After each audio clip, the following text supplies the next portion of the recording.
Get to sit down. Nice. Sweet. Is this a moment you pull back the curtain and your board's right there? A year ago, probably. You'd like that, huh? I'd be just as wrong up here as I have been in the past. All right. I don't have much of a statement. I mean, basically, we're in the middle of a grind. It's kind of cool. You know, the coaches, the scouts, we're all working pretty much 24/7 on this draft. It's a great process. The scouts are in now. I'm working with the scouts on the draft, the coaches with Coach Gruden. I'm jumping between rooms. It's really been awesome. Been a great process, especially with what we've got with 8 picks and 4 of the first 35. So, having said that, what do you want to talk about? You learn anything new about yourself as an evaluator, seeing it from this angle for the first time?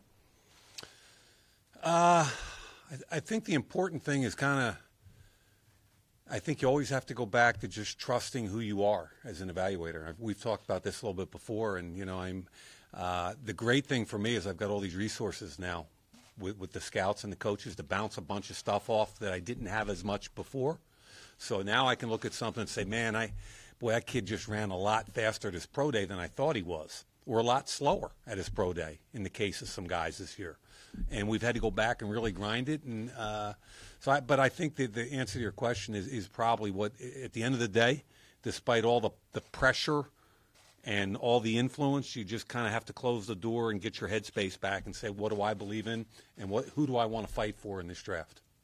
Is there a way to prepare for, as a first-timer on this side of it, is there a way to prepare for the juice and the energy of the moment when the hourglass sand is ticking down and you're in that? Have you talked to people about that environment and how it changes things? Yeah, I think what we're going to do is try to have our board completely stacked, both by position and by number, by the end of next week. And then the week of the draft, I think we're going to spend an awful lot of time in there, in our war room, our draft room, with the people that are going to be there and kind of going through every scenario we can. I'm going to have people calling in on the phones and trying to get John and I rattled and propose trades. And, you know, let's be honest, I haven't done it before. So, again, if I'm going to evaluate myself, I got to make sure I'm prepared. You know, there's 2 minutes left on the clock and 3 phones are ringing and there's a trade. And, you know, what is the process? How are we going to react as a team? Where's everybody even sitting in the room? What's the feedback? How quickly am I going to get the information on the trades and the point values? And so there's a whole bunch of stuff, and I've kind of got it. I said to John, it's kind of like it's game week, you know, and you know, we want to get in there and practice our game plan, no different than the team would for a Sunday game. How do you prepare for something that you've never experienced in terms of being in that war room and taking those calls? Like, who have you leaned on and what sort of well, I think over the last, 18 years or whatever, I've got pretty good feedback for what happens, how it happens, the pressures, the time frames. I've talked to a lot of people in this building about how they've done it in the past. You know, where's everybody sitting? What's up on the boards? I've changed some things already with what's going to be up in the room and some of the information available to us and how it's going to how we're going to process that information. I think the important thing, Michael, is at the end of the day is just some of these practices, putting some pressure on ourselves and hoping, just like a coach would, hoping that if we put enough pressure on ourselves Monday, Tuesday, Wednesday under a bunch of different kind of conversations and trades, and that when Thursday night comes and Friday, Saturday, we're more than prepared to deal with anything. Trade chart. Do you have one? Do you use one of the ones that are out there? Obviously, a few different ones that are out there. I've had trade charts forever. I mean, that was my job, and teams would share their trade charts with me. And to be honest, I think I saw Coach Belichick quoted the other day about them. Something, they're all within points of being the same thing. So if you're on the clock and you got 2 minutes left and somebody's calling about a trade, unless it's for an existing NFL player, you got to have a way to see what the benchmark is quickly. And I think all teams are using these trade charts that are very, very similar. Now, you got to use your gut a little bit, and there are different times where you might want to get more, and there are other times you might take less. But that's kind of the benchmark to start with. General sense, you have sorry, go ahead. Jerry, I'm having lots of those moments. How different does your board look preparing it for one team than it would have looked preparing it in your old job? Is it pretty similar, your evaluations, or when you're evaluating for a specific team, is it changed a lot? Yeah, it's a lot different. I think my old job was to try to be the GM for all 32 teams, and I had a board that was stacked for what I would call league value. Now, wow, there's a lot of clicks just because I went like that. That was really weird. So league value is one thing, you know, and what I used to do in my old job was I'd talk to a bunch of GMs and head coaches the week before the draft. I'd send them my board because they'd want to see it. To them, it was league value, so it was a tool for the teams to use, and it was a way for me to talk about my board where it might have some weaknesses. So now you're just doing it for one team. Now, I still have to be aware, and we're working really hard on understanding what the team needs are and the scenarios are around the league. And I think league value is a way to kind of understand where you might be able to move up or down in the draft. So understanding league value is still a part of it, but understanding what we want to do as Raiders is the biggest piece. How integral is it when you're trying to imagine scenarios that could arise on draft day to know what the needs are of teams picking in front of you, teams that are picking in behind you that could move up, just simulate, have an idea of what the motivations are for those other teams surrounding you? I think it's really important to understand what the other teams are doing and trying to do. We're spending a lot of time putting together some information on all other 31 teams, their decision makers, what the decision makers' footprint looks like historically, what their needs are this year. I think we've worked hard since I've been here at establishing or continuing relationships with the GMs I've had around, just in a different fashion now. Instead of calling up and saying, hey, you know, what do you think about this? It's more like continuing to open up lines of communication for draft night. And I've had a lot of those calls and taken a lot of calls, and it's really been fun. As you talk to those other guys around the league, do you notice any of them ever kind of like slipping up and kind of forgetting your role now and kind of going into that old No, I think they're all pattern? trying to get me to slip up and forget about it. But I've had a lot of texts and phone calls that have been very funny where guys were like, you know, I miss just being able to talk a ball with you. And I'm like, yeah, same thing. You know, who are you going to take? And so it's been fun. Mike, you've been very busy through free agency, off season. How well do you feel all of these acquisitions and moves have set you guys up for what you're trying to do in the draft? Yeah, I think we feel pretty good.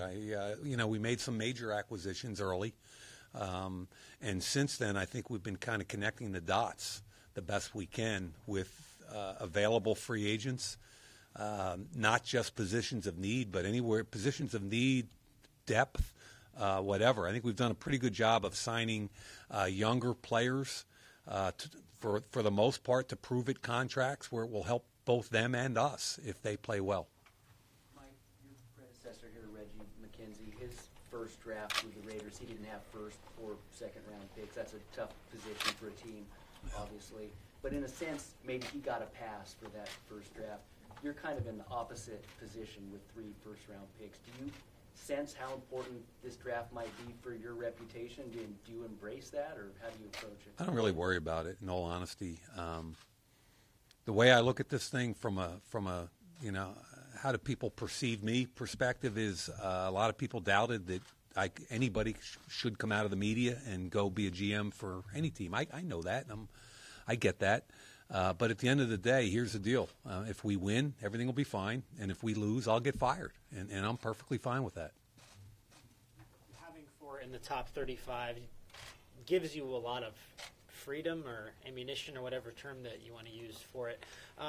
Coming into a draft with that type of capital early on, how does that does it change or alter your thinking because you have the freedom and the capital to move up or down or do whatever you want? Really? As John keeps telling me, don't mess it up, dude. You know, I took a lot of slings to get you 3 first-round picks. But you know, we laugh about it all the time. But I don't, you know. A, I don't feel any pressure about it. B, I love it and embrace it because it's going to give us an opportunity to continue to try to turn the corner here and become a good football team. And I think what it really gives us is flexibility, and that's what I love about it. Obviously, you know, we can move up. and you got to know what you're trying to do and how you're trying to do it. You can try to increase your draft capital by moving down, or you stay the same. And the 4 of the first 35 picks gives you an opportunity to consider all those scenarios multiple times. And again, that's why we're opening up the line of communications with all the teams around the league. I think I keep telling our guys, and you guys have heard me say this before, we need to be nimble. And nimble means, depending on what the situation is, to be able to react quickly according to the situation and make the right decision. How fine is that line between drafting for need Yeah. and drafting best available? Because with the 4-12 record, and Yeah. as you said, all the holes all over the roster, you got a lot of needs. I'm the son of a coach, and I know how coaches think, and coaches think need. Okay, and we're a coach-driven building. Our coaches are highly involved, and that's good. I embrace that. The flip side is you can't reach. You got to use some common sense, and that's what I preach upstairs, is that if we're in a situation where we have 2 similarly rated players and one's a higher position of need, great, let's go get them. But if there's a discount, a disparity between the 2, let's not reach for need, because the more you do that, the more you dilute your roster. And that's a conversation we've had a lot.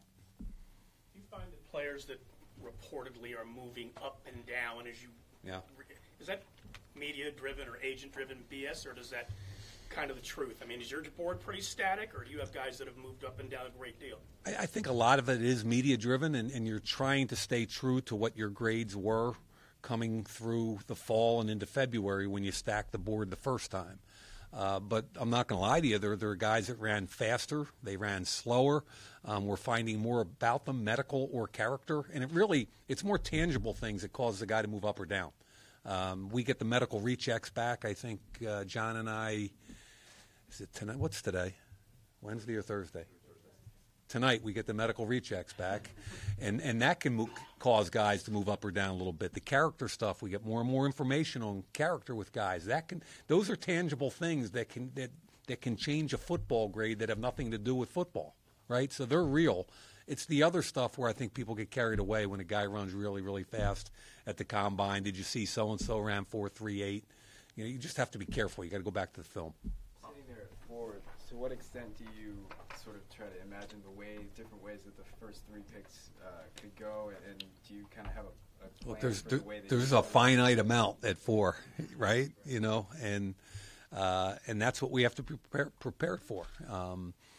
Regardless of the scenario, we have to be available, ready to pick at 4 and be excited about a player, right? Now, we might move up, we might move back.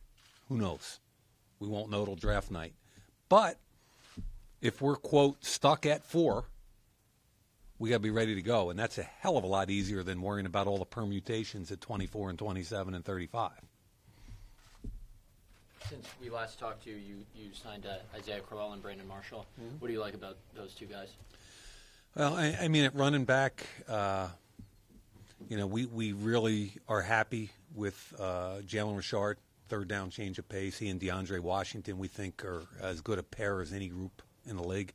But we've got a little bit of a hole at that kind of lead back. And Crowell's 26 years old. He's a power runner. He's a big dude that can move piles. And he also has some breakaway capabilities. So it's a 1-year prove-it deal.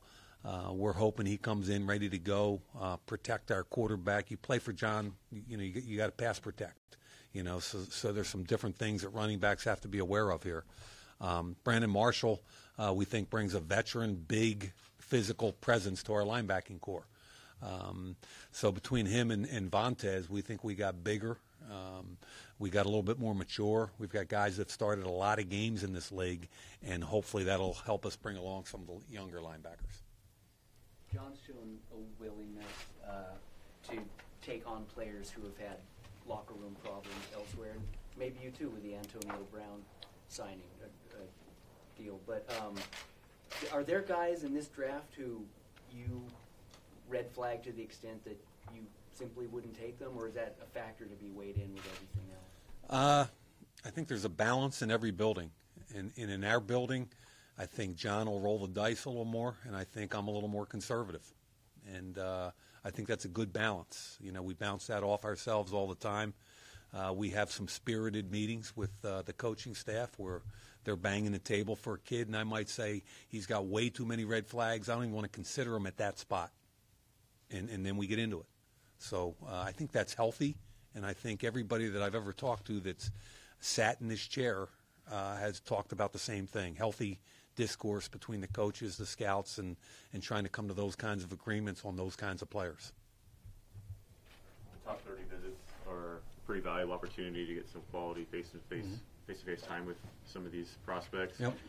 One of those you've evaluated here in Alameda, at Oliver, Josh Allen, some I guys. thought they weren't public, Michael. How you getting all this, man? What's going on? What do Can you you answer the question? What do you? Flying through. What do you get out of those sorts of interactions with players who are projected to be pretty highly selected? It doesn't matter who the player is. In our 30 visits, we have potential free agent guys, we have first round guys, we have middle round guys. We have a pretty good blend and balance on purpose.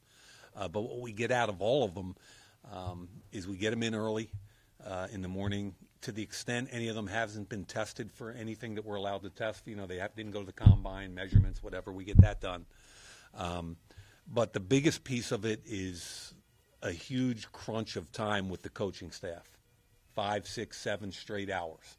And we want to find out which guys love it. It's easy to love it sitting in front of John Gruden for 10 minutes at 7 a.m.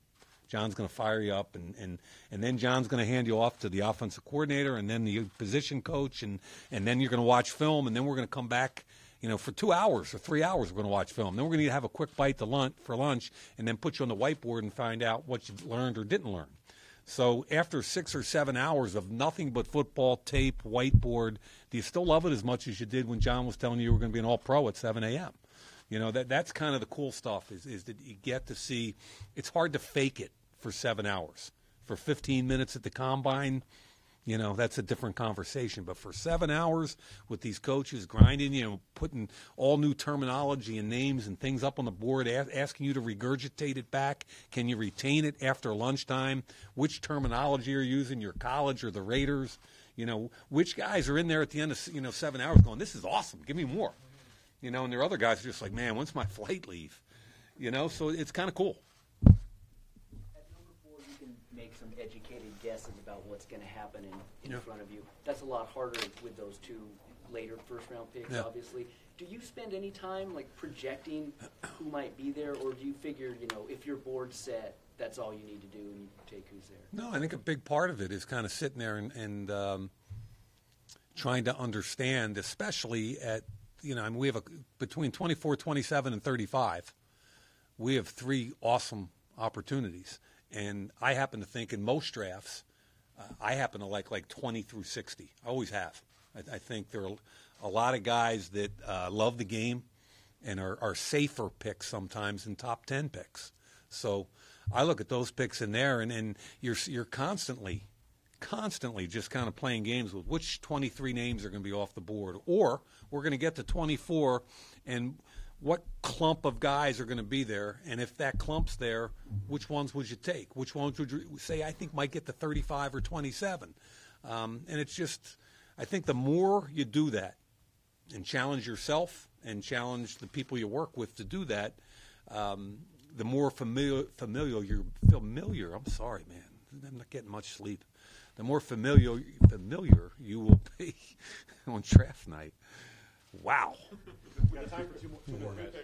The 24, 27, 30, you got the 3 picks that go together. How much of a factor is the depth of the position when you're going? If you have a couple positions you're interested in, one that's got a lot of guys available. How are you balancing that with maybe the top player on your board versus? Yeah, I think you have to know all that. You have to know historically, for instance, how many pick a position, running backs. How many running backs typically go in the first 3 rounds? How deep's that running board draft now? Compared to, so is it going to be 7 or 8 running backs go, or 4 or 5, right? And if you need a running back and you're at 35 and then 106 with no 3rd round pick, who might be there at 35 that won't be there at 106? And are you comfortable with that position versus a guard, a running back, a wide out, a tight end? So all that comes into the conversation at 24, 27, and 35 is the depth of the individual positions. You guys, a lot has been made of your 4 picks in the top 35, and that's fantastic. No other team has that sort of capital at the top of the draft. You also have 0 picks from 36 to, I think, 105. Mm-hmm. Does that sit well with you, or if you have an opportunity to move back and maybe add a pick in that range, is that something that you guys will actively look to do? Sure. I mean, like I said earlier, we'd move up, we'd move back. Personally, you heard me just say how much I love 20 to 60. I'd love to get a couple more picks in there. I just think we've got a lot of holes that need to be filled, and I think that's a really good place to go fishing. And if we can, we can. But the other cool thing is if we just do nothing but sit there and go 4, 24, 27, 32, you know, what we keep talking about upstairs is we better get 4 foundation football players. And we define foundation as talent and football character. That's what we want. When guys that love the game. And if we don't move up, down, or anywhere, man, we better get 4 of those guys. Throughout free agency, you guys have addressed a lot of needs where you could go into the season, if you don't get a linebacker, you'll be fine, or what have you. I say that given the look of your depth chart at edge rusher and defensive end right now, there just aren't a lot of bodies there. Are you at all concerned that other teams read that depth chart just like we do and think, oh, we could jump in front of them to get the edge rusher that we want? Do you think that that is an issue for you guys heading into this draft, knowing that edge rusher is such a... You don't think we look at the media reports from the home media of all 31 teams? Just like they do with you guys, right? I mean, you guys know our roster better than anybody in the country. So people are looking at what we need just like we're looking at what they need. And we're doing the same thing. You know, who might need this position, who might jump ahead of us? Where do we need to go get that guy? Because Team X needs a whatever position. So that's all part, I think, of the intrigue, the game of poker that this is. Why go in depth for on-site visits with Murray and Haskins if you've got your quarterback? I'm going to tell you the same thing, Jerry, I told you at the Combine and that I believe in. And I've said before, Derek Carr is a franchise quarterback, and we believe that, okay? Beyond that, just like in any other position, we're going to do our due diligence. And if we found somebody we liked better or thought had bigger upside, then you've got to do the right thing for the organization, okay? But we love Derek. We love what he brings to the table. But like every other position, we're going to do all of our due diligence. And I happen to work with a head coach that absolutely loves that position, and we're always going to know about those guys. All right, guys. Thank you very much. Thanks, everybody.